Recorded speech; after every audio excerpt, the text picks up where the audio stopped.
AP విషయానికి వస్తే ఏపీలో అసెంబ్లీ సమావేశాలు బడ్జెట్ మీద వాడివేడి చర్చ నడుస్తున్న పరిస్థితి. శాసన మండలిలో శాసనసభలో ఏంటంటే జగన్మోహన్ రెడ్డి రాలేదు. 3 డేస్కి ఒకసారి ప్రెస్ మీట్ పెట్టారు. నిన్న జగన్ ప్రెస్ మీట్ పెట్టారు. అప్పుల గురించి మొత్తం గత ప్రభుత్వం చేసినట్టు చంద్రబాబు నాయుడు చెప్తున్నారని చెప్పేసి ఆయన ప్రెస్ మీట్లో మాట్లాడడం జరిగింది.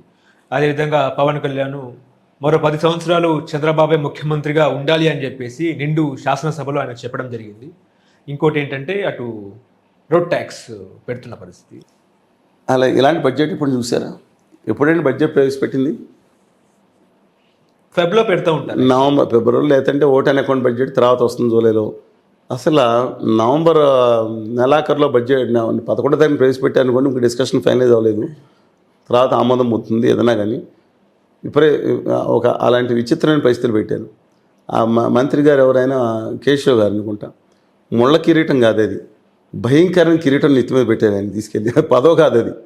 బుగ్గన రాజేంద్రారెడ్డి గారే అప్పులు వేసుకుని తిరుగుతున్నారంటే అప్పులతో పాటు ఉన్న సమస్యలు ఎలా మోస్తున్నాడో మామూలు మనిషి మోయలేడండి ఆ భారాన్ని. మంది ప్రయాసపడి భారం మోయిస్తున్న వాళ్ళు అనే విధంగా మొదట నెల వచ్చిన దాంట్లోనే చంద్రబాబు నాయుడు గారు ఎట్టి పరిస్థితులు 4,000 ప్లస్ పాతాళ్ళకి 1,000 చొప్పున పెంచి 3,000 ఇవ్వాలంట.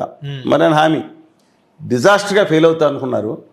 మరి ఎక్కడి నుంచి మాయామంత్రం చేశారో ఆయన తెలియదు, కానీ 7,000 రూపాయలు మొదటి సంవత్సరం మొదటి నెల ఇచ్చేయడం జరిగింది. ఆ తర్వాత నుంచి ఇప్పుడు గ్యాస్ పథకంలో 43 లక్షల మంది ఆల్రెడీ రిజిస్టర్ చేసుకున్నారంట, 65 లక్షల మందికి. అది కూడా మొదలు పెడతా ఉంటాను. అలాగే ఒక్కొక్కటి కార్యక్రమం మేము చేసుకుంటూ వెళ్తున్నాం అని చెప్తూ ఉన్నారు. చాలా కష్టసాధ్యమైన. సరే, కమింగ్ బ్యాక్ టు ది అప్పుల విషయంలో మాత్రం మరి ఎవరో నేను చర్చకి రావడం, మరి ఎందుకు మేజర్ మీడియాలో అయితే నన్ను చర్చలకు మంచి బహిష్కరించారు, ఎందుకో తెలియదు. నేను ఎవరైనా చెప్పు తీసుకోవట్లేదు, ఎవరైనా బూతులు కాదు కదా, అసభ్యంగా కాదు కదా, అనుచితంగా కూడా మాట్లాడలేదు, పాయింట్ల మీద మాట్లాడాను. ఈ రాజకీయ నాయకులు, అవినీతి వ్యక్తి దాని మీద కూడా అసహ్యంగా మాట్లాడిన పని లేదు. నా ఆంధ్రప్రదేశ్ హక్కులో తెలుగు జాతి వీటి గురించి మాట్లాడాను, విధాల మీద మాట్లాడాను. ఎందుకు మేజర్ మీడియాలు అని మీ కొన్ని సోషల్ మీడియాలు కూడా ఎందుకు బ్యాన్ చేసిందో నాకు తెలియదండి. అయినా నేను వాళ్ళ మీద ఏమన్నాను, ఐఎమ్ హ్యావింగ్ రెస్పెక్ట్స్. ఏదో రోజు వాళ్ళు చేసిన పొరపాటు వాళ్ళు తెలుసుకుంటారు. అంటే ఏదో ఒకళ్ళతో భజన చేసి ఒకళ్ళని బూతులు తిట్టాల్సిన పని అవసరం అయితే నాకు లేదు.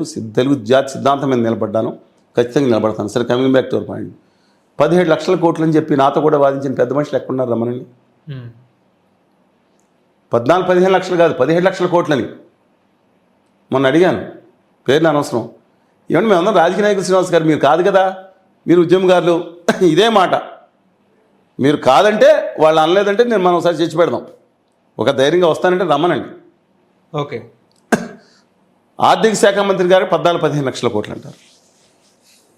చంద్రబాబు నాయుడు గారు 10 లక్షల కోట్లు అంటారు.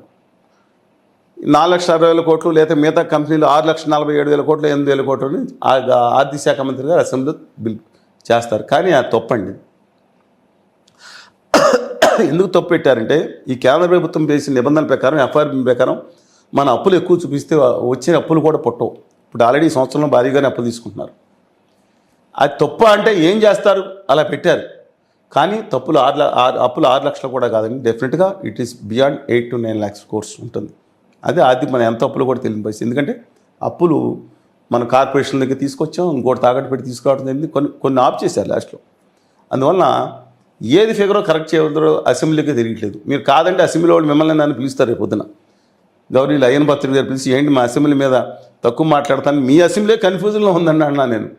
మీరు పిలవండి, చెప్తాం. మీ అసెంబ్లీలో జరగాల్సిన చర్చలు దేని మీద జరుగుతున్నాయి? With due respect to honourable speaker గారు, అసెంబ్లీలో చర్చలు దేని మీద జరుగుతున్నాయి? ఆంధ్రప్రదేశ్ రావాల్సిన హక్కుల మీద జరుగుతున్నాయా? మీరు ఆ రోజు ఢిల్లీలో కూర్చుని అందరూ కూడా ఏం పోరాడారు? ఆంధ్రప్రదేశ్ విభజన హామీలు లేకపోతే నాశనం అయిపోతుంది ఆంధ్రప్రదేశ్, దుర్మార్గుడు మోడీ దారుణాలు చేస్తున్నారు, ఆంధ్రప్రదేశ్ భయంకరంగా మోసం చేస్తున్నారని అందరూ మాట్లాడారు కదా. ఆంధ్రప్రదేశ్ హక్కుల మీద వాళ్ళు చర్చ జరుగుతుందా? ఉత్తరాంధ్ర రాయలసీమకి వాసి మీద చర్చ పెట్టమంటే ఆ దుబాటి శ్రీనివాస్ ఉత్తరాంధ్ర అంటే దుబాటి శ్రీనివాస్ గారా? లేదా ఆయన ట్రయాంగిల్ లవ్ స్టోరీయా? లేదా రాయలసీమ గురించి చర్చ పెట్టమంటేనేమో అదేదో లడ్డూలు ఇష్యూ తప్పితే ఇంక రాయలసీమ మీద దాని నిధులు రావాల్సిన చర్చ లేదా? ₹1 రాలేదు, చర్చ జరుగుతుంది అసెంబ్లీలో. 100% ఎగ్జామినేషన్ రావాల్సిన చర్చ జరుగుతుంది అసెంబ్లీలో. మొత్తం ఎత్తుకుపోయారు కదా, గిఫ్ట్ సీట్లో పెట్టుకున్నారు కదా మోడీ గారు అండ్ కంపెనీ, అదానీ గారు అండ్ కంపెనీ. అసెంబ్లీలో చర్చ జరుగుతుందా? కనీసం ఒక 10 లక్షల మంది యువకులు దాంట్లో ఇండస్ట్రియలిస్టులు అయ్యి 1 కోటి మందికి ఉద్యోగ అవకాశాలు ఇచ్చి కనీసం 4-5 లక్షల కోట్ల రూపాయల సంపద సృష్టించే వాళ్ళు సొంతంగా సృష్టించే దమ్ము కలేజా అన్నీ ఉన్న వాళ్ళకి ఆ ఇన్సెంటివ్స్ను ఈ రాయితీలు 100% ఇస్తే బయటకు దాని మీద అసెంబ్లీలో చర్చ జరుగుతుందా? పోలవరం పునరావాసం పూర్తిగా ఎందుకు రాలేదు, కేంద్ర ప్రభుత్వం మొత్తం 55,000 కోట్లు ఇవ్వాలి, మోసం చేస్తున్నారు, నమ్మకద్రోహం చేస్తున్నారు విషయాల మీద చర్చ జరుగుతుందా? అమరావతి మీద సహాయం చేయాల్సిన 40,000 కోట్ల విషయం దాని గురించి మాట్లాడకుండా అప్పో ఏంటో తెలియకుండా దాని మీద చర్చ జరుగుతుందా? నాకు అర్థం కావట్లేదండి. నిజంగా నిజాయితీగా ఇవాళ బుడమేరు ఇష్యూలో ఆ కృష్ణానది ముంచిందా, ఎలా మురిగింది, అసలు ఎప్పుడు 30వ తారీఖు గేట్లు ఎత్తే ప్రజలకు ఎందుకు ఇన్ఫార్మ్ చేయలేదు, చేసిన వాళ్ళు లేవరు కదా అందుకని మునిగిపోయారు చచ్చిపోయారంటే ప్రభుత్వ అధికారులే ప్రకటిస్తుంది, దాని మీద చర్చ జరిగిందా? The due respect we are having lot of respect to assembly. ఇంకా దాంట్లో కూర్చుని అపోజిషన్ లేదని చెప్పి ఈ అపోజిషన్ చేసిన బుర్ర ఉందా పోనీ? అంటే ఆయన మైక్ ఒప్పతే పి జనార్దన్ రెడ్డి గారు నిలబడలేదా? 26 సీట్లు వచ్చింది, ప్రతిపక్ష హోదా నిలబడలేదా? అవమానాలు పడే ఇప్పుడు లోకేష్ గారిని ఎన్నో అవమానాలు పడ్డాడు కాబట్టి నిలబడి పైకి వచ్చాడు. పప్పు గారు అన్నారు, రాహుల్ గాంధీ గారు రాడు తేలినాడు. జగన్మోహన్ రెడ్డి గారు 2009లోనే ఆయన ముఖ్యమంత్రి పదవి ఇస్తే ఎప్పుడు షెడ్కి వెళ్ళిపోయారు, ఆయన జైల్లో పెట్టారు, బయటకు వచ్చారు, రాడు తేలి ఆయన నిలబడ్డాడు. మళ్ళీ ఒకసారి నిలబడతారు, ఆయన తప్పేంటి? పడాలి. ఆయన సభలో ఉన్నప్పుడు మిగతా వాళ్ళు అవమానాలు పడలేదా? చంద్రబాబు నాయుడు గారిని ఎంత అమానవీయంగా మాట్లాడలేదా? అందుకని ఈయన మాట్లాడాలని అంటలేదు. మైకపోతే అడగాలి, ప్రజా సమస్య గురించి మాట్లాడాలి డెఫినెట్గా. ఆ రోజు రామారావు గారు రాపోయినా, చంద్రబాబు నాయుడు గారు రాపోయినా, జగన్మోహన్ రెడ్డి గారు రాపోయినా, ఇవాళ రాపోయినా నేను తప్పు అంటున్నాను. శాలరీస్ తీసుకుని దేనికి మీరు శాసనసభ నియోజకవర్గ ప్రజలకు న్యాయం చేయడానికి, అసెంబ్లీలో చట్టాలకు మాట్లాడటానికి, తీసుకెళ్ళడానికి, సవరణలు చేయడానికి తీసుకురాకపోతే ప్రజలు తెలుసుకుంటారు మిమ్మల్ని మాట్లాడలేదని. అంతేగాని ఆయన రానివ్వరు. ఇక్కడి నుంచి వీళ్ళేమో బిగిన ఎప్పుడు 24 గంటలు పాత ప్రభుత్వం మీద పడేయడమే ఒక బ్యాచ్కి తయారైంది. మిగతా వాళ్ళు లెక్కలు చెప్తున్నారు. ఓకే, ఏంటండి ఇది? అసెంబ్లీ చేయాల్సింది ముఖ్యమైన రాష్ట్రానికి రావాల్సిన హామీల గురించి అసెంబ్లీ ఆఖరి తీర్మానం చేసింది. 2018 ఎండింగ్లో చంద్రబాబు నాయుడు గారు తీర్మానం చేశాను.